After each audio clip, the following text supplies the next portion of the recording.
সম্মানিত দর্শক, এটাকে গ্রাম অঞ্চলে আলু খেলা বলে।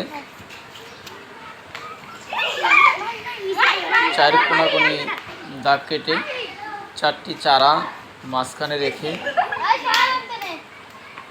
তারপরে যে কোনো একজনে নিয়ে যাবে, 4টি ঘরের 4 জায়গায় রেখে দিবে। এই 4 কোনায় এক এক কোনাতে 2 জন করে লোক থাকে। এই সকল লোক যদি এক ঘরে যেতে পারে তাহলে এক গেম, মানে এক আলু হয়। এটাকে বলা হয় আলু খেলা। বাচ্চারা অনেক খেলে অনেক মজা পায়। এক আলু হয়ে গেছে। দারুল আজাদ দিনিয়া মাদ্রাসার ছাত্রছাত্রীরা এই আলু খেলাটা খেলেছেন। আপনাদের কাছে কেমন লেগেছে একটু জানাবেন।